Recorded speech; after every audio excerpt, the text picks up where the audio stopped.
अस्सलामुअलैकुम। Horror stories के एक न्यू एपिसोड के साथ मैं हूं मज़हर मलिक।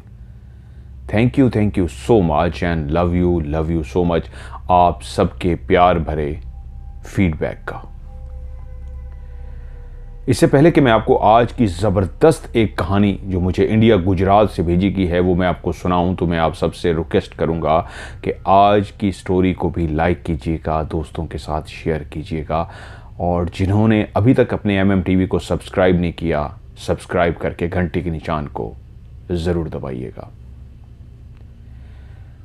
इनकी वॉइस जो मुझे इतनी अच्छी लगी, मैं चाहूँगा एंड में इस इंतहाई खौफनाक सच्ची कहानी को सुनने के बाद इनकी असली आवाज़ भी मैं आपको सुना सकूं, जिसमें वो कह रहे हैं कि मेरी ज़िंदगी जो एक चिड़चिड़ापन, बेजारगी, नींद न आना और एक अजीबो गरीब सी ज़िंदगी थी जो मैं गुजार रहा था, लेकिन वहीं पे मेरी ज़िंदगी में जब ऑफ कैमरा स्टोरी जो अब हॉरर स्टोरी है ये शामिल हुई, तो इस कहानी ने और स्पेशली आपके उस लफ्ज़ ने जो आप कहते हैं लव यू सो मच, इन दोनों चीज़ों ने मिलके मेरी ज़िंदगी को टोटली बदल दिया है।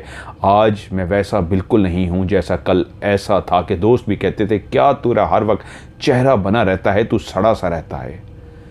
आज मेरे अंदर बदलाव आ गया है, और ये बदलाव और सबसे बड़ी बात, मेरी ज़िंदगी में जो सुकून आया है वो सुकून हॉरर स्टोरी की वजह से आया। इसलिए तो मैं आप लोगों से कहता होता हूँ कि जो स्टोरी है, मैं इसको जब मैं किसी को वॉइस मैसेज सुनता हूँ, लिखी हुई कहानी पढ़ता हूँ, तो उसको मुझे उसी अंदाज में सुनाने के लिए एक एक लफ्ज़ को हिफ्ज़ करना होता है कि जिन्होंने बोला है। मिसाल के तौर पे इन्होंने जब मुझे कहानी भेजी, जिनका रियल नेम है समीर, और इंडिया गुजरात में बड़ौदा सिटी के आगे इनका गांव है। उन्होंने कहा गांव का नाम बेशक आप ना बताइए, बाकी ये जो लोकेशन है इंडिया में गुजरात में बड़ौदा सिटी, ये बिल्कुल रियल लोकेशन है। आजकल वो पिछले 6 साल से दुबई में हैं और दुबई में ही जॉब कर रहे हैं। और ये वाक़या जो मैं आज आपको सुनाने जा रहा हूँ 2016 का है, जब समीर की उम्र तकरीबन 15 या 16 साल की थी। समीर कहते हैं, अब मैं इनके लफ्ज़ों को, इनकी कहानी को जब सुन रहा था और समीर के साथ जो कुछ वाक़यात वहाँ पे पेश आ रहे थे, तो यकीन मानिए मैं ख़ुद उसको इमेजिनेशन में, एक तख़य्युल में ख़ुद को फ़ील करने की कोशिश करता हूँ। मैं उस जगह पे मौजूद हूँ, वो सारा मंज़र मेरे सामने हो रहा है। तभी फिर उस कहानी को मैं लफ्ज़ों में ढालने की इस अंदाज़ में कोशिश करता हूँ कि आप भी उस मंज़र के अंदर खो सकें। जिस तरह समीर ने सुनाया, नॉर्मल इंसान अपना किस्सा, अपनी कहानी, अपना वाक़या सुनाता है, उसमें वो फीलिंग नहीं होती। तो उनको फीलिंग देने के लिए मैं अपनी तरफ से भरपूर कोशिश करता हूँ, मेहनत करता हूँ।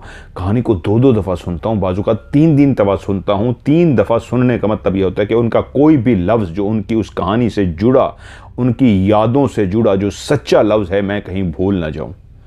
तो इसलिए आपसे फिर शुरू में कहता हूँ, इतना तो मेरा हक बनता है कि आप वीडियो को लाइक ज़रूर करें।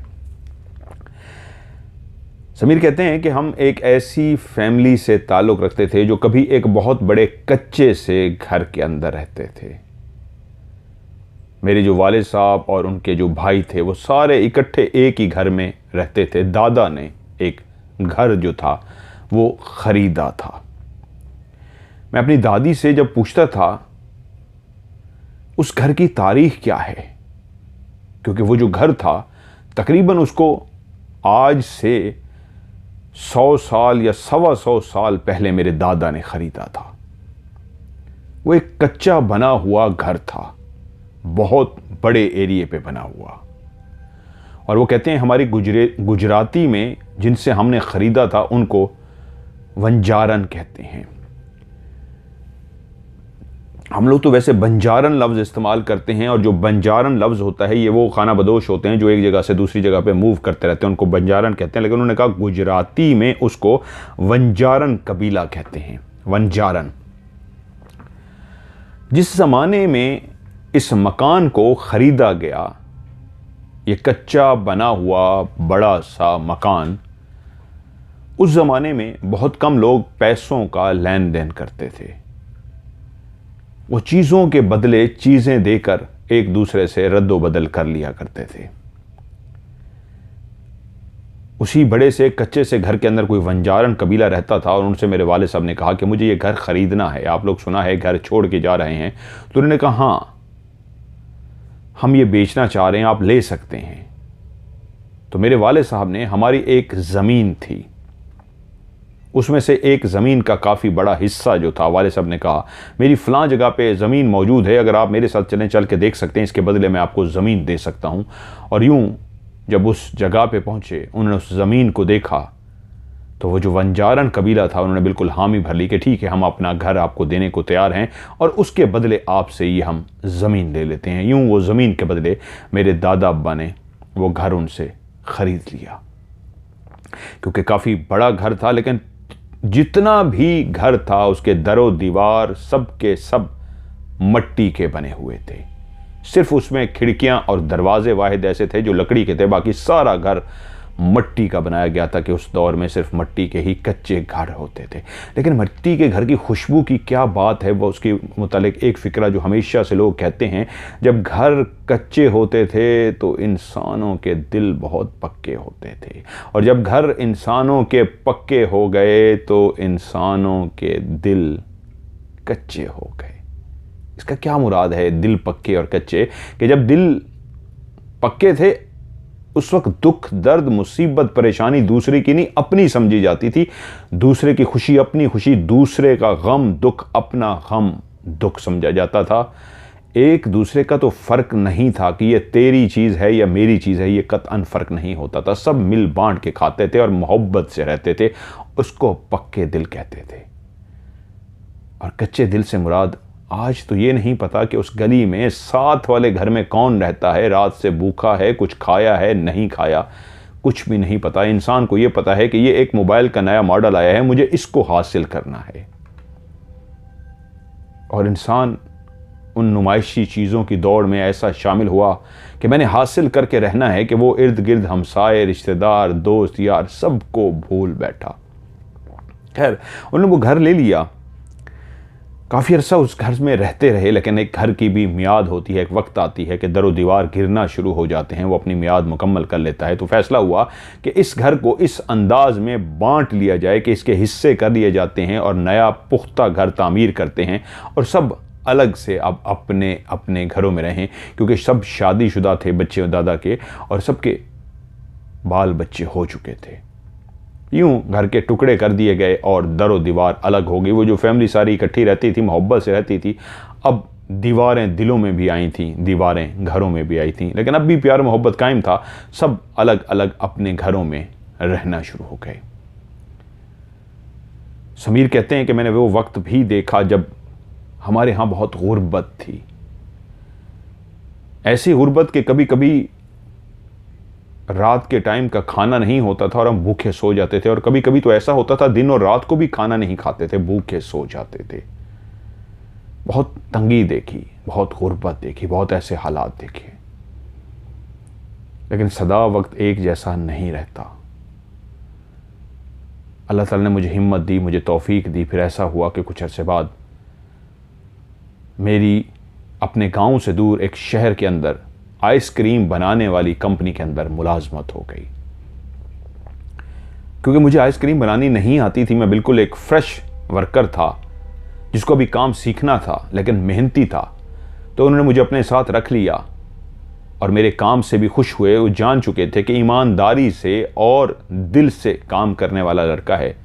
यूं देखते ही देखते मैं उस कंपनी का हिस्सा बन गया, और जिसको वो पगाड़ का लफ्ज़ बोलते हैं, जिसको हम इंग्लिश में सैलरी और उर्दू में तनख्वाह कहते हैं, एक अच्छी तनख्वाह भी मिलना शुरू हो गई। और वो तनख्वाह लेके उस घर के अंदर पहुंच जाता जहां पे अब सिर्फ 3 लोग रहते थे, समीर, उसकी छोटी बहन और उसकी वालिदा। वो अपने वालिद से बहुत प्यार करता था, करता है। समीर कहता है मुझे अपने वालिद की हर अदा आज भी याद है, हर बात आज भी याद है। मेरे बापू मुझसे बहुत प्यार करते थे, मैं भी अपने बापू से बहुत प्यार करता था। लेकिन वक्त गुजरता रहा, आज भी उनकी यादें, वो इस दुनिया से चले गए हैं, लेकिन उनकी यादें मेरे साथ हैं, जुड़ी हुई हैं। अब मेरा इस तरह का सिस्टम बन गया था कि मैं शहर जाके नौकरी करता और वहाँ 2 से ढाई महीने 3 महीने काम करता और उसके बाद मुझे 4-5 दिन की हफ्ते की छुट्टी मिल जाती और वहाँ से मैं अपने गांव पहुँच जाता। 5-6 दिन हफ्ता अपने गांव में गुजारता और छुट्टी ख़त्म होते ही सीधा अपनी नौकरी पे चला जाता। एक बात जो मेरे अंदर बचपन से थी, मुझे रात को नींद नहीं आती थी। खुदा जाने ये क्यों था मेरे साथ कि मैं रात सारी जागता रहता था और जब सुबह का टाइम होता था तब जाके मुझे नींद आती थी और मैं 11-12 बजे तक सोता रहता था। लेकिन क्योंकि अब जॉब हो चुकी थी, वहाँ पे भी ऐसा ही सिलसिला था। सख्त जॉब करता, मेहनत करता था, लेकिन वहाँ भी नींद नहीं आती थी। वहाँ भी जैसे कैसे, घर में तो सुबह सोता था और 11 बजे 12 बजे उठता था, नींद पूरी हो जाती थी। लेकिन नौकरी वाली जगह पे होना तो ये चाहिए था कि काम के थकावट की वजह से मुझे जल्दी नींद आ जाए और फिर मैं टाइम पे उठ जाऊं। लेकिन यहाँ नींद नहीं आती थी, उठना टाइम पे पड़ता था क्योंकि काम पे जो जाना होता था। एक दफ़ा मुझे छुट्टी मिली और मैं अपने गांव पहुंच गया। आज भी वो गांव के सारे यार दोस्त जो मेरे बचपन के यार दोस्त थे बेचैनी से मेरा इंतज़ार करते थे, मोहब्बत से मुझसे मिले। लेकिन मेरे अंदर चिड़चिड़ापन इस अंदाज का था उस वक्त जब उम्र 16 साल थी और नौकरी वो कर रहा था समीर, कि कोई बात मुझे कोई कह देता तो मुझे एकदम से गुस्सा आ जाता था और मैं चिड़चिड़ा हो जाता था। वैसे भी रात को जब सोता नहीं था और सुबह उठता था, नींद की कमी होती थी, तो हर वक्त लड़ने के लिए तैयार होता था, कम बातें करता था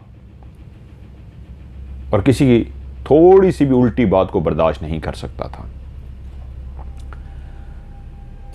हम लोग दोस्त बैठे गपशप की। हमारे गांव का एक चौक सा था जिसको चौराहा कहते थे, जहाँ पे चारों रास्ते लगते थे, 4 तरफ से रास्ते निकलते थे।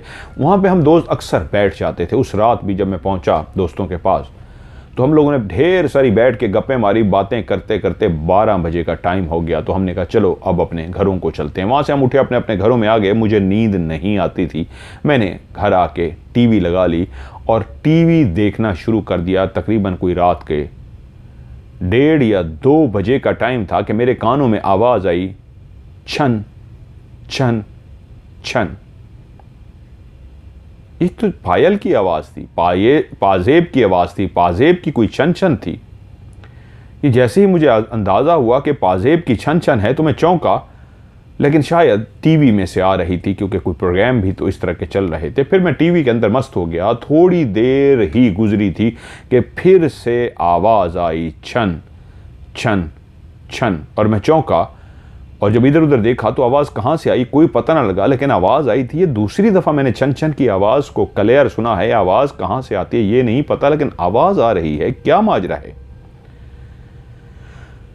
मैंने फैसला किया कि इस दफ़ा अगर मेरा वहम नहीं है, टीवी में से आवाज़ नहीं आ रही, हो सकता है टीवी में से आवाज़ आ रही हो, तो एक काम करता हूँ, जैसे ही इस दफ़ा आवाज़ आएगी मैं टीवी की आवाज़ बंद कर दूंगा, म्यूट कर दूंगा।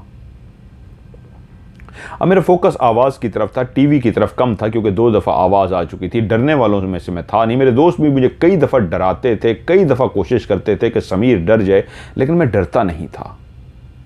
और जैसे ही पहले छन की आवाज़ आई उसी लम्हे मैंने टीवी को एकदम से जो रिमोट हाथ में पकड़ा था म्यूट कर दिया, लेकिन कानों ने क्लियर आवाज़ को सुन लिया। छन छन छन छन छन आवाज़ तो थी, तो इसका मतलब ये तो क्लियर हो गया आवाज़ टीवी में से नहीं आ रही थी, आवाज़ इर्द गिर्द में से आ रही थी, छन छन की आवाज़। लेकिन ये कहाँ से आ रही है? रात के 1:30-2 बजे का टाइम है।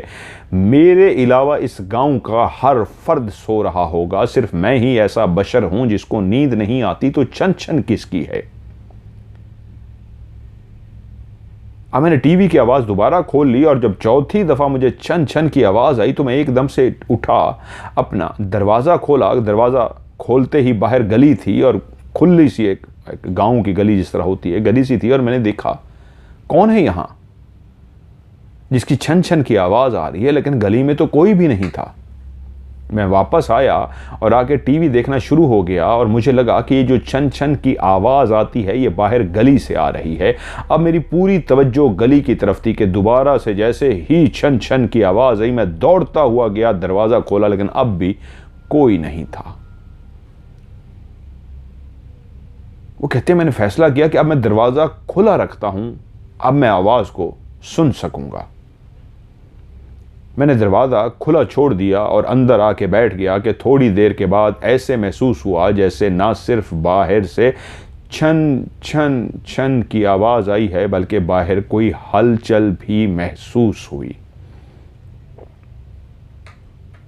मेरा वहम नहीं है, मैंने क्लियर आवाज़ को भी सुना है और एक हलचल को भी महसूस किया है। इसका मतलब है बाहर हलचल है।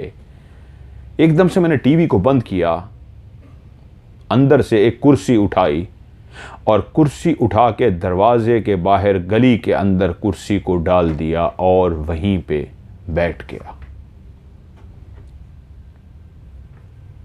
मैं कुर्सी पे बैठ गया कि कौन मेरा दोस्त है जो मुझे डराने की कोशिश कर रहा है, क्योंकि मैंने बाहर हलचल भी महसूस कर ली थी, आवाज़ भी बाहर से आ रही थी और यकीनन कोई दोस्त मुझे डराने की कोशिश में था कि मुझे किस तरीके डरा दे। मैं कहाँ डरने वालों में से था, मैं कब डरा था जो मैं डर जाता? मैं कतई नहीं डरा, मैं बैठा रहा। लेकिन कोई भी मेरा दोस्त सामने नहीं आ रहा था, वो छुप गए थे। तो मैंने एक दफ़ा बोला, बीबी सामने भी आ जाओ ना, अब क्यों छुप रहे हो, सामने आओ, मैं बैठा हूं, मैं डरने वालों में से नहीं हूं। मैं बैठ गया। कुछ देर मैं बैठा रहा। बाहर का मौसम गर्मियों के दिन थे, मुझे अच्छा लग रहा था कि अंदर से बाहर ज़्यादा अच्छा है, मैं बाहर ही बैठता हूं। तो मैं बाहर ही बैठ गया कि तभी मेरी गली के कोने पे निगाह पड़ी, तो वहां से एक लड़की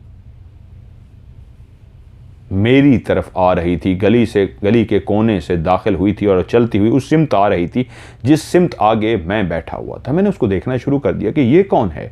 यकीनन सी बात थी, कोई ऐसी गांव की लड़की थी जो पेशाब वगैरह के लिए बाहर निकल रही थी, क्योंकि हमारे घरों के अंदर हम वाशरूम नहीं बनाते थे, या घर के बाहर या खेतों में जाना होता था, या साइड पे घरों के बाहर हमने बनाए होते थे। मैं समझ गया गाँव की ही कोई लड़की है और रात के इस पहर हाजत के लिए वो उठी होगी।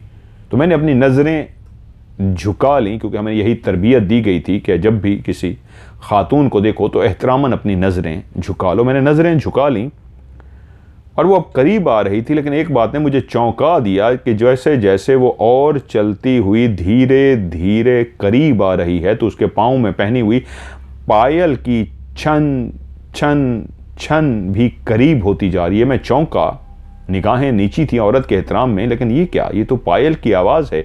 उसी आवाज़ को सुन के तो मैं बाहर 2-3 दफ़ा आया था, उसी आवाज़ की वजह से तो कुर्सी डाल के बाहर बैठा हूं कि मेरे दोस्त शायद शरारत कर रहे हैं। तो ये पायल की आवाज़ कहाँ से आ रही है?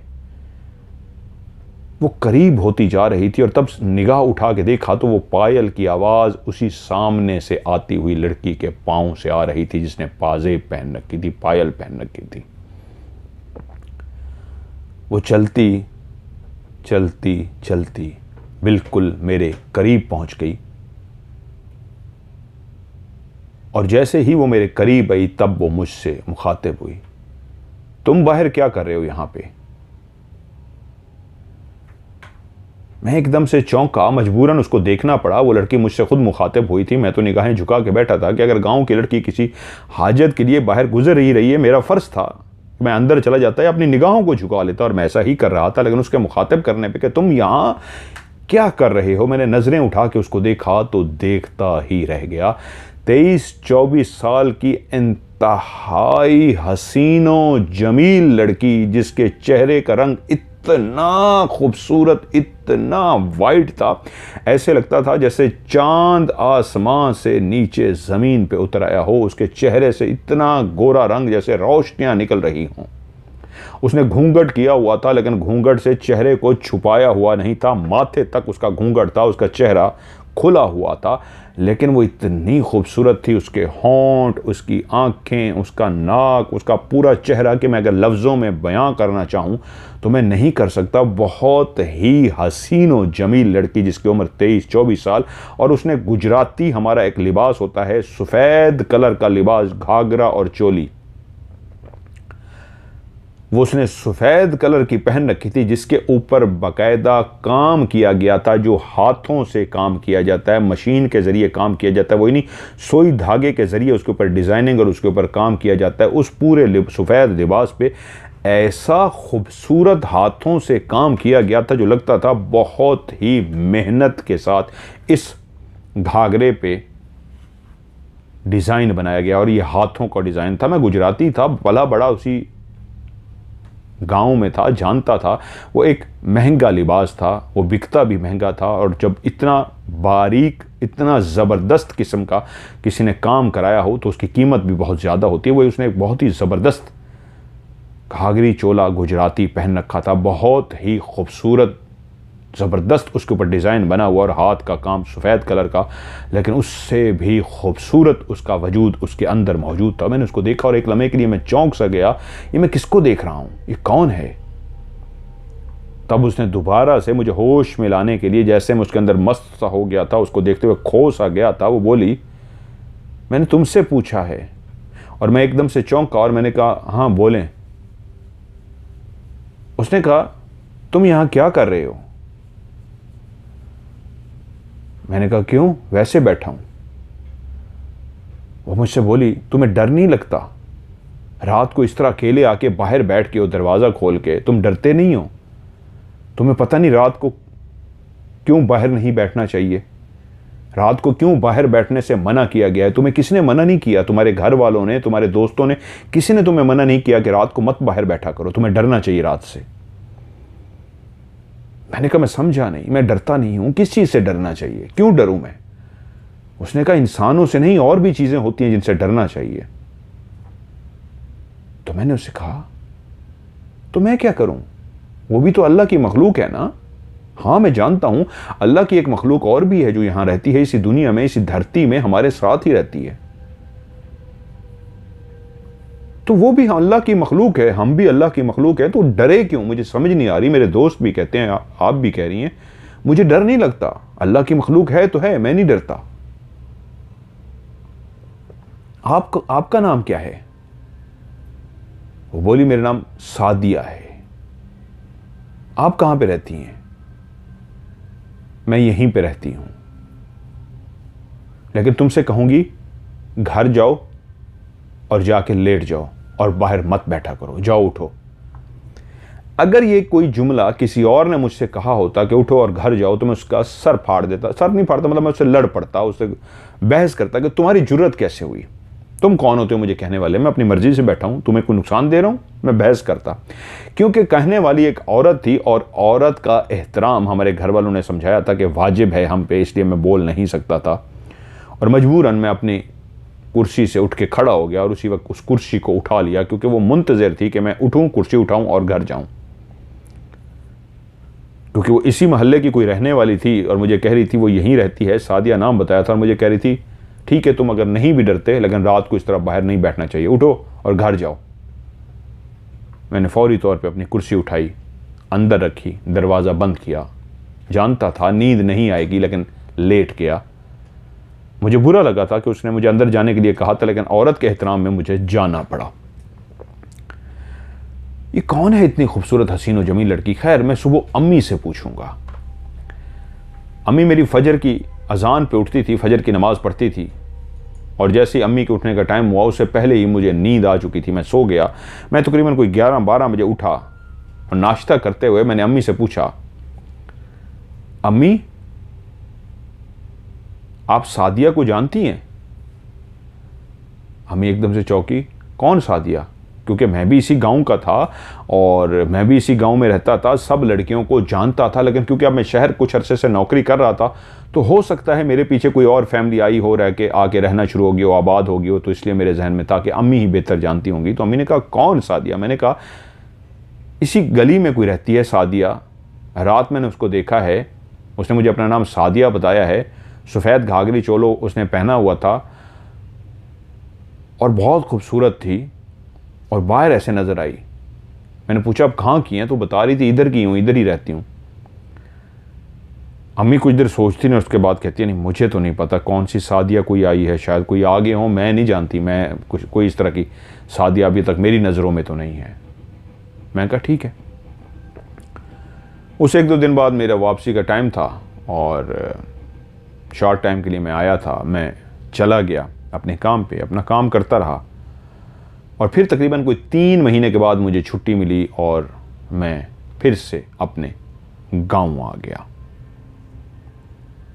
2-3 दिन मैंने ऐसे वहाँ पे गुजारे, लेकिन मैं बाहर नहीं निकला। और जो दिन थे मेरे छुट्टी के, मैं 2-3 दिन अंदर ही रहा, बाहर नहीं निकला। नेक्स्ट टाइम जब 3 महीने बाद मैं छुट्टी पे आया, 2.5 या 3 महीने का टाइम पीरियड था, मैं जब छुट्टी पे आया तो आते ही अपने दोस्तों से मिला और दोस्तों से मिल के गपशप करके मैं घर अपने रहा। और जब रात का टाइम आया, खाना खाया, खाना खाने के बाद हमारी रूटीन थी, सारे दोस्त चौराहे पे बैठते थे, हम चौक पे जाके बैठ के गप्पे मारते रहे। 11:30-12 बज गए। उसके बाद सब दोस्तों ने कहा चलो यार टाइम हो गया, घरों को चलते हैं। सब अपने अपने घरों को आ गए, मैं भी अपने घर को पहुँच गया, क्योंकि मैं जानता था मुझे नींद तो आनी नहीं है, मैंने जागना है। तो मैंने उसी तरह टीवी चलाई और टीवी देखना 12 बजे के बाद शुरू हो गया। 12 से लेके 2 बजे तक मैं टीवी देखता रहा, लेकिन मुझे ऐसे बेचैनी सी महसूस हो रही थी, अजीब सी। मैंने कहा यार क्यों पता नहीं अंदर बेचैनी महसूस हो रही है, बाहर बैठता हूँ। मैं बाहर उठा, अपनी कुर्सी उठाई और कुर्सी के साथ मैंने एक मेज़ भी उठा ली, टेबल भी उठा ली और बाहर जाके कुर्सी रखी और उसके सामने एक मेज़ रख दी। और जिस तरह कोई मेज़ के ऊपर पाँव रख के बैठता है, मैंने मेज़ के ऊपर पाँव रखे और अपना सर पीछे कुर्सी के साथ टच कर दिया।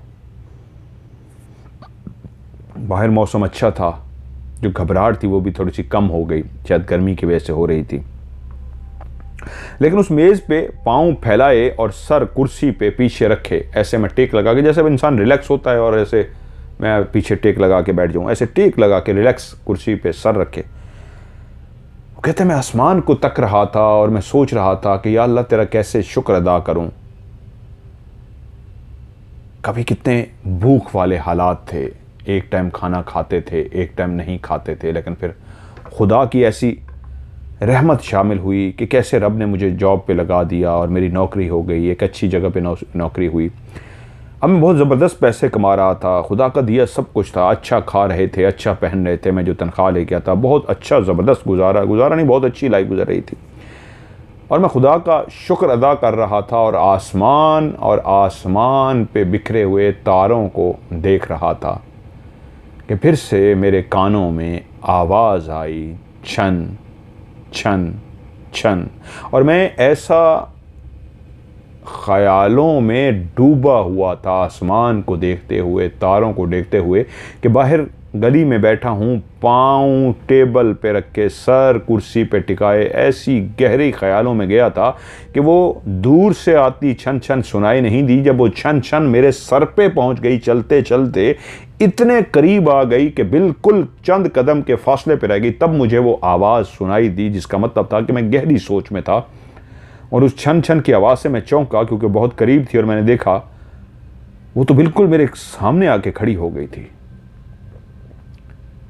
और जैसे ही वो सामने बिल्कुल मेरे करीब पहुंची तो वही उसने सफ़ेद कलर का वही खूबसूरत घाघरी चोली घाघरा पहना हुआ था और वही उस पर नक्शो निगार बने हुए थे। और जैसे उसको मैंने देखा तो इस अंदाज में आगे आ रही थी जैसे टेबल पे बैठना चाह रही हो। और मैंने जैसे ही देखा वो टेबल की तरफ आ रही है बैठने के लिए, मैं एकदम से कुर्सी पे खड़ा हो गया, क्योंकि हमारे यहाँ ये एहतराम का तरीका था कि जब कोई आके बैठे तो आप खड़े हो जाएं अपनी जगह से, और औरत जब तक आपको खुद से बैठने का ना कहे आप बैठते नहीं हैं। तो जब वो आके सामने टेबल पे पड़ी हुई टेबल पे बैठ गई तो मैं अपनी कुर्सी से खड़ा हो गया। तो वो मुझे कहती है बैठ जाओ।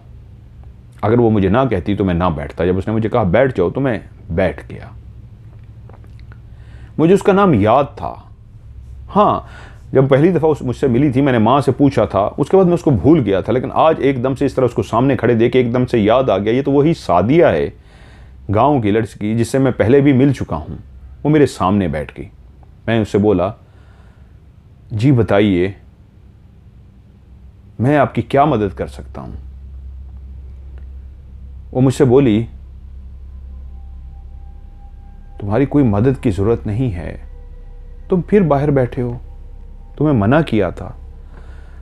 मैंने उसे कहा मेरा अंदर दिल घबरा रहा था, मैं आज का नहीं, मैं हमेशा से रातों को मुझे नींद नहीं आती।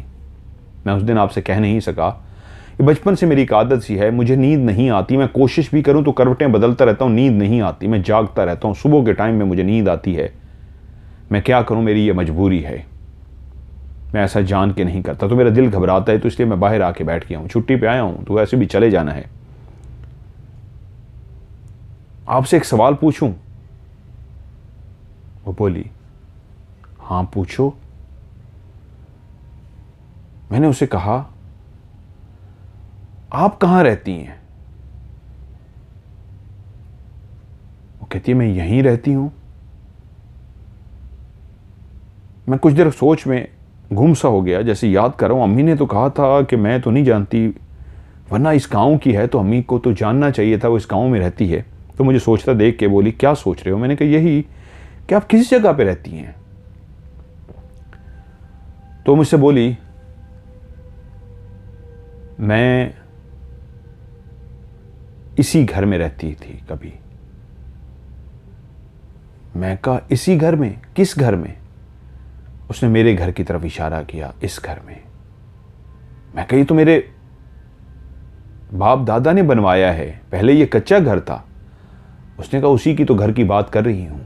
तो मुझे एकदम से वो दादी की बात याद आ गई कि उन्होंने वो घर वंजारन कबीला से ख़रीदा था, और कहते हैं जब वो नया तुड़वा के बनवाने लगे थे, और वो जो वंजारन कबीला था वो मट्टी के बर्तन बनाता था, और जो मेरे दादा ने उनसे ख़रीदा था वो इसी घर के अंदर मट्टी के बर्तन बनाते थे। और जब वो तोड़ के नया घर तामीर करने लगे थे, जो नए बनाते हैं वो जो नीचे एरे बनाते हैं जहाँ पे ज़मीन के नीचे से दीवार शुरू करते हैं, तो वहाँ पे भी टूटे हुए काफ़ी उनके बर्तन मिले थे। क्योंकि जब घर ख़रीदा था दादा ने उस वक्त तो सारी सफाई हो गई थी, वो जितने भी टूटे हुए घर के जितने भी बर्तन थे उनके टूटे हुए जो बनाते थे वो सारे फेंक दिए थे, हम रहना शुरू हो गए थे। लेकिन कई सालों बाद जब हमने तोड़ के घर को दोबारा से खोदा था तो उसके नीचे से भी उनके टूटे हुए बर्तन मिले थे, काफ़ी पुराने, बहुत पुराने पुराने। तो मुझसे मुखातिब हुई, मैं इस घर में नहीं, मैं उसी घर में रहती थी जो पहले तुम्हारा कच्चा घर था। मैंने कहा वो कैसे?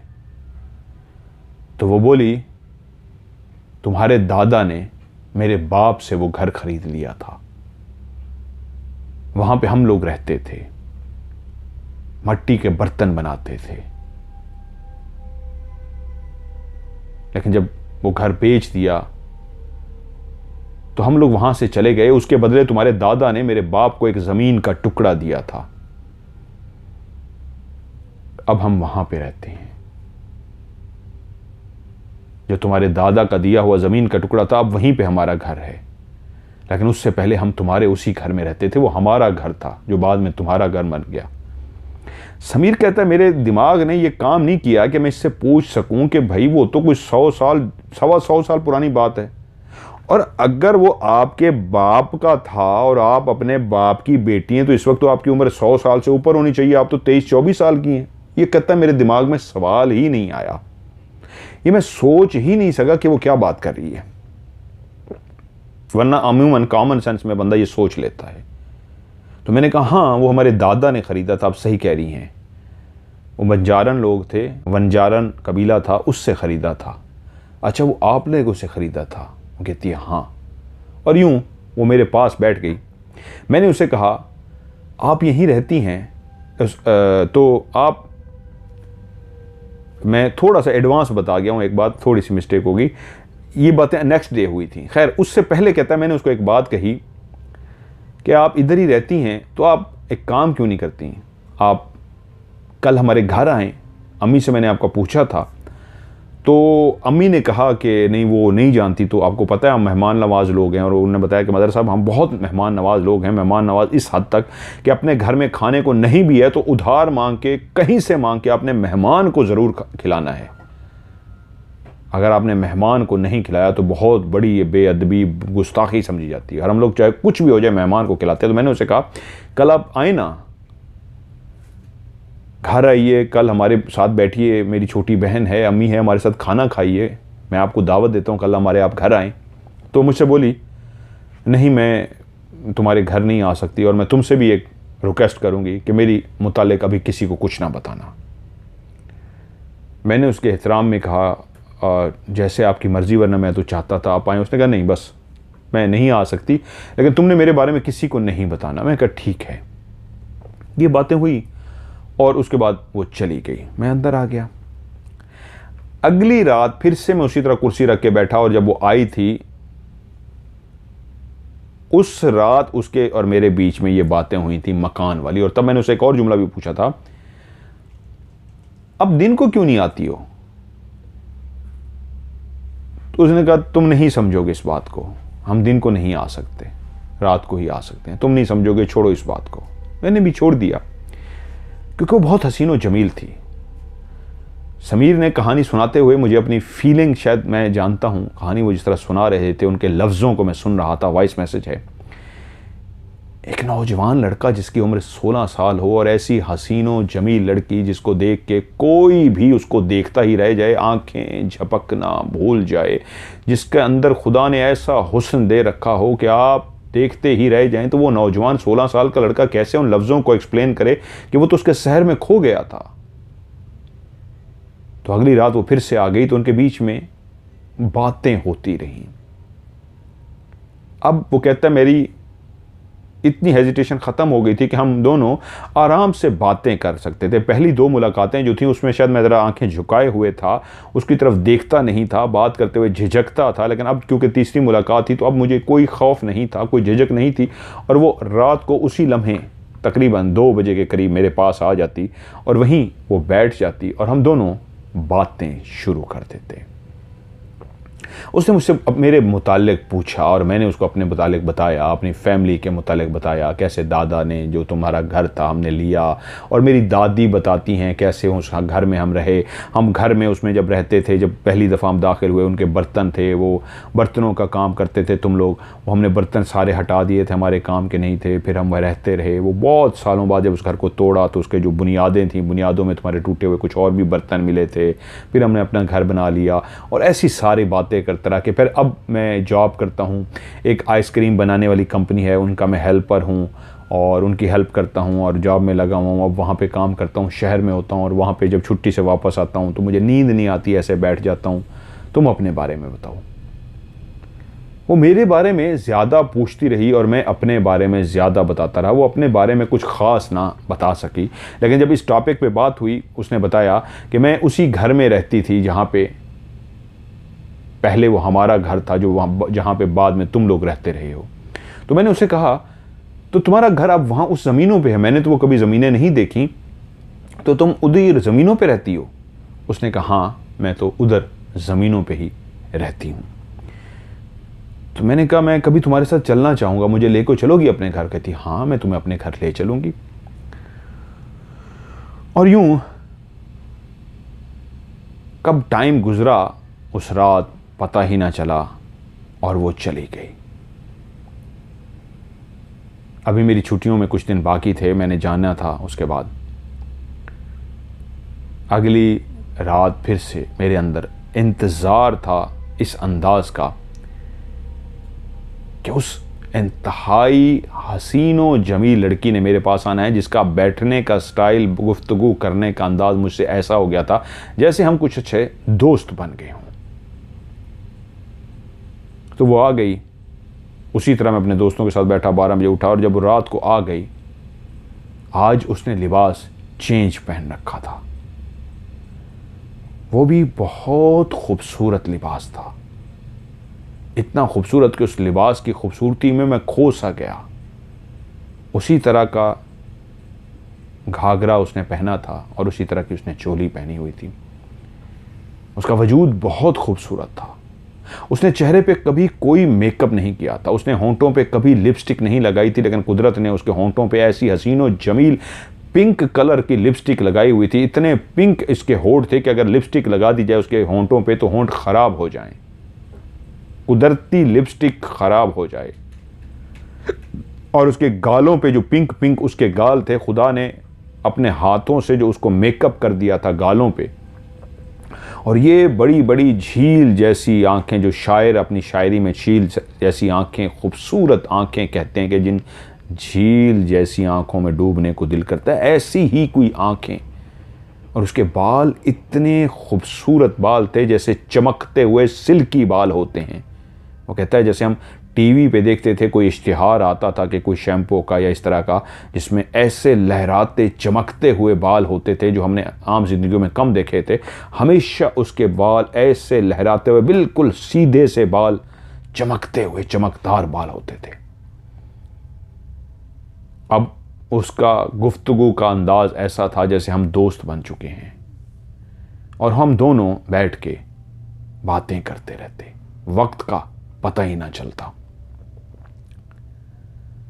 अभी हम दोनों की रूटीन बनने लगी। जब तक मेरी छुट्टियां थी उसको पता लग चुका था कि मैं इतने दिन के लिए यहाँ मौजूद हूँ और उसके बाद मैंने वापस जाना है। चौथी रात भी हम इसी तरह बैठे, हमने ढेर सारी बातें की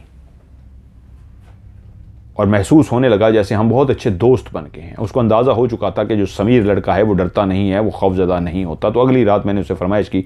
उस रात जब उठने लगी तो मैंने कहा मुझे अपना घर तो दिखाओ।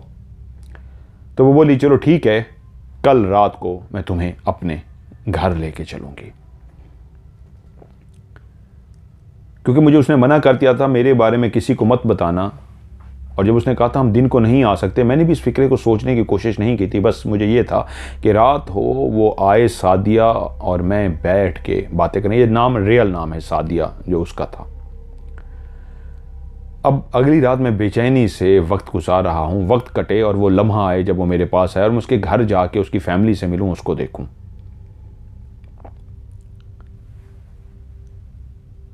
मैंने रात का खाना खाया। आज दोस्तों के पास जाते हुए उतनी खुशी नहीं हो रही थी, बेचैनी थी उससे मिलने की, उसके घर जाने की।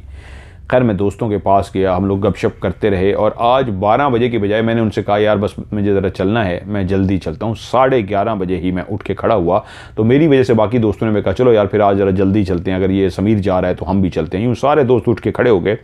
आज हम 11:30 बजे ही वापस आ गए सारे अपने अपने घरों में। मैं आके टीवी के लिए तो बज़ाहिर बैठ गया, लेकिन इंतज़ार में था कि जैसे ही 1:30 से 2 बजे तो मैं बाहर बैठूँ, उसका इंतज़ार करूँ। तो आज ना 1:30 बजे का इंतज़ार किया ना 2 बजे का।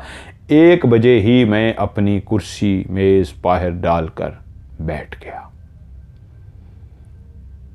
और आज वो भी 2 बजे की बजाय 1:15 बजे मेरे पास पहुंच गई। आज उसने फिर वही सफ़ेद पहले दिन वाला लिबास पहन रखा था। वो आई और मैं उठ के खड़ा हो गया। सादिया के साथ दुआ सलाम हुई। तो मैंने कहा मैं इंतज़ार कर रहा था सादिया तुम्हारा, तो मुझे देखना है तुम्हारे घर को, क्योंकि वो जो ज़मीनें हैं वो कभी मेरे दादा के पास थी और मुझे याद है मेरा बाप भी जब छोटा था उन्हीं ज़मीनों में खेलता था। तो कहती है आओ चलें। मैंने कुर्सी और मेज़ अपने घर के अंदर रखी, दरवाज़ा बंद किया। घर वालों को पता होता था कि मैं सोता नहीं हूँ, मैं अलग ये कमरे में होता था। और यूं उसके साथ में चलता हुआ गली के उस सिरे की तरफ जाने लगा जहाँ से वो आती थी। ये गांव मेरा था, इसकी गली कूचा, एक एक दरो दीवार, हर जगह के बारे में मुझे पता था। वो जहाँ भी लेके जाती मैं जानता था। मैं उसके साथ चल पड़ा और हम दोनों गली में से आहिस्ता आहिस्ता कदमों के साथ चलते हुए जा रहे थे। गली के हर घर के अंदर से इस तरह की खामोशी थी कि जितने भी इंसान हैं, कोई जानवर भी गांव के अंदर बंधे हैं तो वो भी इस वक्त सो रहे हैं। सिर्फ एक शोर था तो मेरे साथ एक पायल की, पाजेब की छन छन छन का शोर था, जिसको मैं थोड़ा सा डर रहा था कि कहीं कोई जाग ना जाए। क्योंकि जब मैं अपने घर के बाहर बैठा होता था उस वक्त तो डर नहीं होता था, लेकिन वो लड़की मुझे बता चुकी थी कि उन ज़मीनों में रहती है जो मेरे कभी दादा की थी।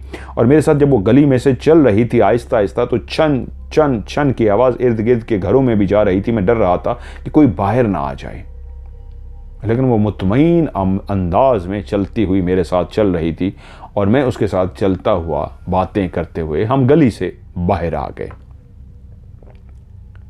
गली से बातें करते करते हम इस अंदाज में गुफ्तगू कर रहे थे, दोनों एक दूसरे की तरफ देख के। वो मेरी तरफ देख के बात कर रही थी, तो चलते चलते मैं भी उसी की तरफ मुंह करके बात करता और हम एक दूसरे की तरफ देख के बातें करते करते, लेकिन एकदम कोई 5 मिनट गुजरे होंगे कि मुझे लगा कि हम बहुत दूर आ गए हैं, या क्या हुआ है। क्योंकि मेरा गाँव था, ये एक एक जगह से मैं वाकिफ था, लेकिन जिस जगह पे हम पहुंच चुके थे ये चेंज नक्शा था।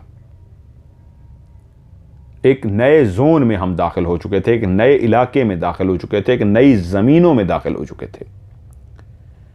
क्योंकि मेरे इस गांव के मोहल्ले से जब आप निकलें तो 5 मिनट में मुझे पता था हम कितनी दूर जा सकते हैं, इससे ज़्यादा दूर नहीं जा सकते। आप तेज़ तेज़ भी चलें तो 5 मिनट तक मुझे ये पता था कि वो मेरे सामने गली है और उस गली से मैं निकलूँ और 5 मिनट तक चलता जाऊँ तो ज़्यादा से ज़्यादा वहाँ तक जा सकते हैं।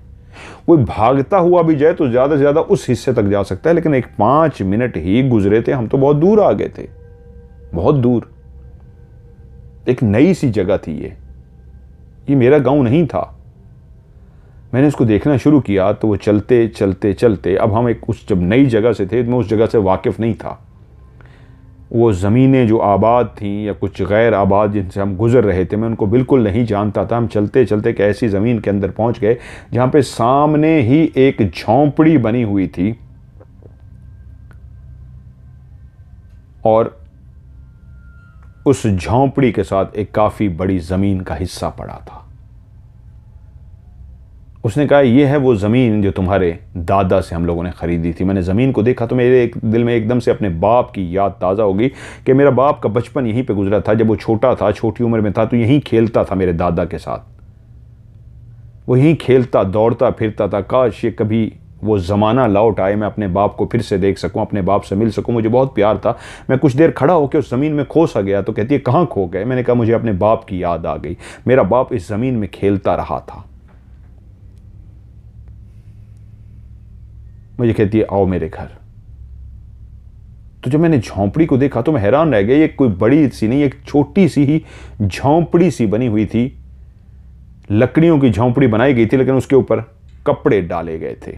जैसे खाना बदोश लोग, बंजारन जिनको बोलते हैं, वो गुजराती में उनको बंजारन कहते हैं। खाना बदोश जो होते हैं, एक जगह से दूसरी जगह सफ़र करते रहते हैं, इस तरह की एक झोंपड़ी बनाई गई थी।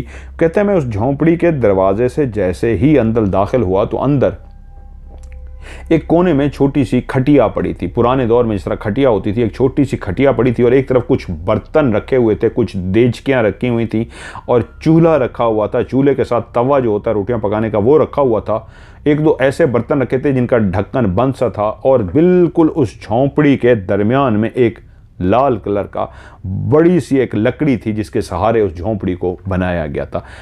उसको जिस तरह मॉडर्न वक्तों के साथ लोहे ने उसकी जगह ले ली। पहले जब घर बनते थे, उनकी जो छतें होती थी, छतों के बिल्कुल दरमियान में एक बड़ी सी लकड़ी रखी जाती थी। वही लकड़ी छत के वज़न को, शहतीर उसको बोलते थे मेरे ख्याल में, छत के वज़न को वो सारा बर्दाश्त करती थी। वो बहुत ही मोटी और एक ऐसे दरख्त के काट के रखी जाती थी जो सालों तक चलती थी और उसको कुछ भी नहीं होता था और ना वो ख़राब होती थी, ना उसको वो लगती थी। तो मैंने देखा एक लाल कलर की एक मखसूस, वो अब ख़त्म ही हो चुकी थी वो लकड़ी, वो दरख्त ही ख़त्म हो चुका था। वो बिल्कुल दरमियान में लगा, वो दरख्त की वो लकड़ी काट के उसको ऊपर तक लगाया गया था और उसके बाद झोंपड़ी को उसी के सहारे बनाया गया था। यानी कि सीधा रखने की बजाय ऐसे सीधा लगाया गया था जैसे किला गाढ़ा जाता है, ऐसे सीधा लगा के ऊपर से पूरा जो वज़न था वो इसी दरमियान में, जिस तरह पिलर बनाया जाता है आज के ज़माने में मॉडर्न, इसी तरह वो लकड़ी का था और उसके ऊपर पूरी झोंपड़ी बनी हुई थी। तो मुझसे पूछती है, कुछ खाओ पियोगे? ये मेरा घर है। मैंने कहा, खाना पीना तो मैंने कुछ भी नहीं है, मैंने खाया हुआ है रात का खाना। हाँ, मुझे पानी अगर मिल जाए तो मुझसे बोली है, शरबत पियोगे? बना रखा है। तो कहता मैं चौंक गया कि शरबत बना रखा है, क्योंकि मैं आइसक्रीम की एक कंपनी में काम करता था। हम लोग भी वहाँ पे शरबत बनाते थे। शरबत के बारे में हमारा मशहूर था कि उसी वक्त ताज़ा बनाओ तो पीना चाहिए, पुराना जो रखा हुआ वो नहीं पीना चाहिए, वो सही नहीं होता सेहत के लिए। तो मैंने कहा, पता नहीं यार कब का शरबत बना के रखा हुआ है, ये तो कब से मेरे पास आई हुई है, तो वो शरबत पिलाएगी। तो मैं तेरे सोचों में गुम हो गया। फिर मैंने कहा, यार वो बुरा मान जाएगी, उसका गरीब से घर है। तो मैंने कहा, हाँ मैं पी लूँगा। उसने देचकी में से एक गिलास शरबत का भरा और मुझे पेश कर दिया और मैंने उस शरबत के गिलास को जैसे ही मुंह से लगाया, एक घूंट पिया था तो मेरे 14 तबक रोशन हो गए। ऐसे 14 तबक रोशन हुए कि मैं कहा, ये क्या मैंने पी लिया है? इतना लजीज, इतना मज़ेदार। और उसके बाद मैंने फटाफट ऐसे मुंह से रखा, गुड़क गुड़क गुड़क गुड़क, और एकदम से गिलास पी गया। इतना मज़ेदार शरबत मैंने ज़िंदगी में कभी नहीं पिया था। ये इतना टेस्टी और इतना मज़ेदार शरबत था, मैं हैरान रह गया कि ये क्या है। कहती और पियोगे? मैंने कहा हाँ। उसने एक और गिलास मुझे दिया, मैंने दूसरा गिलास पिया। उसने मुझे देख लिया था कि इसको और गिलास की भी तलब है, उसने मुझे तीसरा गिलास दिया। यहाँ तक कि मैं जब तीसरा गिलास भी फटाफट पी गया, कहती है मुझे पता है तुम्हें बहुत पसंद आया, ये हमारा ख़ास शरबत जो है हम जो बनाते हैं। उसने मुझे चौथा गिलास भर के दिया शरबत का। मेरे अंदर तो प्यास एक गिलास की भी नहीं थी, चलो मैंने एक गिलास मांग लिया था, लेकिन वो इतना लजीज शरबत था कि मैं चौथा गिलास भी पी गया। लेकिन मैं आज तक, वो कहते हैं, ज़िंदगी में उस जायके को भूल नहीं सका। वैसा मज़ेदार, वैसा लजीज शरबत मैंने ज़िंदगी में ना पिया है, ना कभी मैं पी सकूँगा। वो एक और ही लजीज शरबत था। मैंने शरबत पी लिया और फिर मुझे एकदम से एहसास हुआ कि उसके माँ बाप, तो मुझे कहती है मेरे माँ बाप बस आने ही वाले हैं, वो इधर उधर गए होंगे, कहीं आने ही वाले होंगे। तो मुझे लगा कि नहीं, इसके माँ बाप आ जाएंगे और ये अच्छी बात नहीं है, मैं उसके साथ अकेला खड़ा हूँ, इससे पहले कि उसके माँ बाप आ जाएं मुझे इससे इजाज़त लेनी चाहिए। घर तो मैंने उसका देख लिया था। मैंने कहा मैंने घर आपका देख लिया, मेरे ख्याल में अब मैं चलता हूँ, मुझे इजाज़त दें। तो कहती है रुको मैं आपको छोड़ देती हूँ। मैंने कहा नहीं नहीं मैं चला जाऊँगा, यही तो पास ही तो घर है, 5 मिनट का तो रास्ता है, मैं आ गया हूँ। कहती है नहीं नहीं आप रुको, मैं आपको चलती हूँ। और मैंने कहा मेरा गाँव है, क्या हो गया, ऐसी भी कोई परेशानी वाली बात नहीं, मैं गांव की एक एक सड़क से एक एक जगह से वाकिफ़ हूँ, आपको तकलीफ़ ना करें, आप रुकें। मैं एहतरामन उनको कह रहा था कि मैं चला जाता हूँ, लेकिन वो बज़ीद थी कि नहीं मैं आपको छोड़ के आती हूँ। लेकिन एक बात मेरी उस वक्त पहले भी जहन में आई थी कि यार 5 मिनट में हम बड़े दूर निकल आए हैं, 5 मिनट में तो इतनी दूर आ नहीं सकते, चलें अब देखता हूँ। अब हम जब दोनों चलना शुरू हुए तो अब मेरा दिमाग इस चीज़ पे फोकस किए हुआ था कि चलते चलते मैं देखूं हम कौन से रास्ते में और कैसे आए हैं।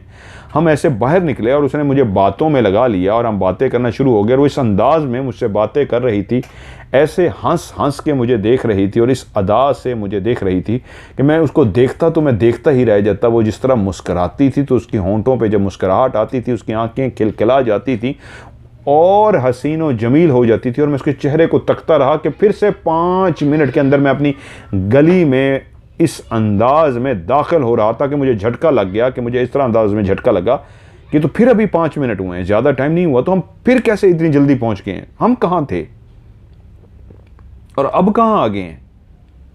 तो मैं एकदम ना सोचों में गुम हो गया, ऐसे परेशान सा हो गया। तो मुझे कहती है क्या सोच रहे हो? हाँ नहीं नहीं कुछ नहीं। मैंने उसे छुपा लिया।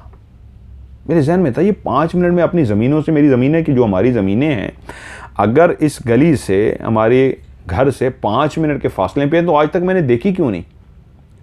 वो मेरे घर के दरवाजे तक आई, उसने मुझे छोड़ा और जो मुझे कहती है ठीक है मैं चलती हूँ, कल मिलेंगे। मैंने कहा ठीक है कल मिलेंगे। मैंने उसको खुदा हाफिज़ किया, मैं अंदर चला गया और मैं ये बात सोचता रहा, रात को सो ना सका कि इतनी जल्दी मैं कैसे पहुँच गया हूँ 5 मिनट में।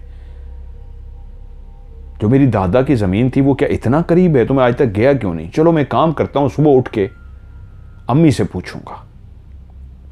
मैं सो गया, सुबह उठा और अम्मी से पूछा, अम्मी एक बात बताएं, वो जो दादा अब्बू की ज़मीनें थी जिसके बदले हमने घर लिया था, वो ज़मीन कहाँ पे थी? मेरी माँ एकदम चौंकी और कहती है क्या हो गया तुझे, इतने सालों बाद तेरे दिमाग में कैसे ख्याल आ गया? मैंने कहा वैसे पूछ रहा हूँ अम्मी। अम्मी कहती है मुझे क्या पता कहाँ थी कहाँ नहीं, मैं कहाँ जानती हूँ। तो मेरे दिमाग में ख्याल आया कि मेरे जो बड़े अब्बा हैं, यानी जो ताया होते हैं, बाप के बड़े भाई होते हैं, इनको ये बड़े अब्बा बोलते हैं, ताया कुछ लोग बोलते हैं। तो कहते हैं बड़े अब्बा से पूछता हूँ। तो मैं बड़े अब्बा के पास पहुँच गया। मैंने उनसे कहा बड़े अब्बा आपसे एक बात पूछनी है। कहते हैं हाँ बोलो। मैंने कहा बड़े अब्बा आपको पता है ना हमारे जो घर लिया था हमने वंजारों से, और उसके बाद हमने उसको तोड़ के ये वाले घर बना लिए। मैंने सुना है उस वक्त हमारी एक ज़मीन थी जो हमने वंजारन को दे दी थी, तो आपको पता है वो ज़मीन कहाँ है? मेरे बड़ा अब्बा कुछ देर के लिए सोच में पड़ गए। जानते थे आजकल के नौजवान हैं 2016-17 में ये इस तरह के सवाल पूछ सकते हैं। कहते हैं हाँ मैं जानता हूँ। खैर तुमने क्या करना है? कह रहे वैसे बड़े अब्बा मुझे था कि हमारी भी तो ज़मीन थी, ऐसे दिल कर रहा है कहाँ पे है? तो वो बोले यहाँ से वो तुमने कनाल देख रखी है, वो एक नहर सी थी जिसको कनाल बोलते थे, जहाँ पे कहते हैं हम नहाते थे दोस्त सारे जाके। मैंने कहा हाँ मैंने वो देखी है। कहते उस कनाल के आगे 2 खेत हैं, उन 2 खेतों को क्रॉस करो तो जो तीसरा खेत है वो हमारे थे, वहाँ पे हम लोग रहते थे। मैंने कहा ठीक है। लेकिन मैं एकदम से चौंक पड़ा घर आप वापस आते हुए कि रात सफ़र हमने 5 मिनट में तय किया है। उस कनाल तक अगर मुझे जाना होगा वो तो बहुत दूर है। हम दोस्त जब प्रोग्राम बनाते थे किसी न किसी सवारी पे जाते थे या साइकिल पे जाना पड़ेगा, वो तो पैदल जा ही नहीं सकते, काफ़ी दूर है। ये कैसे हुआ है कि रात 5 मिनट में मैं वहाँ पे पहुँच गया हूँ? वो कहता है मैंने फ़ैसला किया, मुझे देखना है। मेरे पास मोटर बाइक तो नहीं थी, साइकिल थी मेरे पास, और उस कनाल तक का मुझे रास्ता आता था क्योंकि उस कनाल तक मैं कई दफ़ा दोस्तों के साथ जा गया। तो मैं साइकिल पे सवार हुआ और मैं सीधा कनाल पे पहुंच गया। कनाल से आगे 2 खेत मैंने क्रॉस किए और जब तीसरे खेत में मैं पहुंचा तो मेरी हैरत की इंतहा हो गई। हैरत, मैं शदीद हैरत में आ गया कि 2 खेतों के पास तो जंगल शुरू हो जाता था, दरख्त ही दरख्त थे, झाड़ियाँ थीं, हर तरफ उगी हुई घास फूस, कांटेदार झाड़ियाँ और दरख्त ही दरख्त थे। ये तो एक बहुत बड़ा घना जंगल था। कहीं मैंने गलती तो नहीं की? मैं वापस आया, फिर से कनाल पे खड़ा हुआ, फिर सही तरीके नापा, ये पहला खेत, हाँ बिल्कुल ठीक है, ये खेत पहला ख़त्म हो गया, बिल्कुल क्लियर निशानी है जिस तरह बड़े अब्बा ने बताया था। फिर दूसरे खेत में गया, पूरी निशानियाँ देखी, हाँ ये वही निशानियाँ, यहाँ पे ख़त्म हो गया। लेकिन इसके बाद तो ये जंगल है, ये कैसे हो सकता है, ये क्या हुआ है? खैर मैं सोचता हुआ कनाल पे आया। मैंने कहा यार आया हूँ, चलो एक नहा ही लेते हैं, कनाल पे इतने अरसे बाद नहर पे आया हूँ। तो मैंने वहाँ पे नहाया, मैंने अच्छी खासा नहा लिया और उसके बाद मैंने कहा यार अब वापस घर जाता हूँ, तो जंगल से भी तो एक रास्ता जाता है, तो इधर से ही चलता हूँ, जंगल में से ही गुजर के। और कहता है मैंने अपनी साइकिल पे बैठा हूँ, कपड़े शपड़े पहने हैं, चलता हुआ पहला खेत क्रॉस किया, दूसरा खेत क्रॉस के जंगल आ गया। मैं जंगल के साथ एहतियात से गुजरा हूँ, टायर भी पंचर ना हो, निकलते हुए चलता हुआ आगे जा रहा हूँ तो एकदम मेरी निगाह पड़ी है जंगल के बीचों बीच एक टूटी हुई झोंपड़ी पे।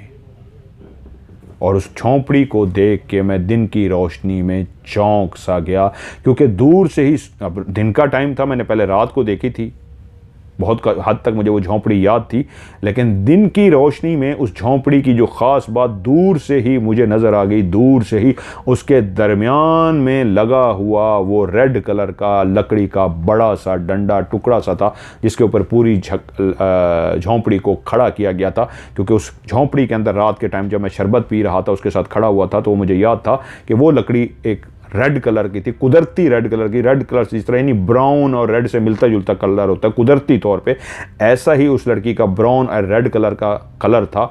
लोग तो छत जो बड़ी सी बनाते हैं उसके ऊपर रखते हैं शहतीर, लेकिन वो दरमियान में लगाया गया था। उसको मैंने दूर से ही ऐसे ब्रेक लगाई, झोंपड़ी पर मेरी निगाह पड़ी तो मैं रोक सा गया और दूर से ही बारीक, मतलब मैं फासले पे खड़ा होकर, लेकिन मुझे उसका दरवाज़ा तो था नहीं या पर्दा तो उसके आगे था नहीं, लेकिन उसके अंदर लगा हुआ वो रेड वाला मुझे नज़र आ रहा था।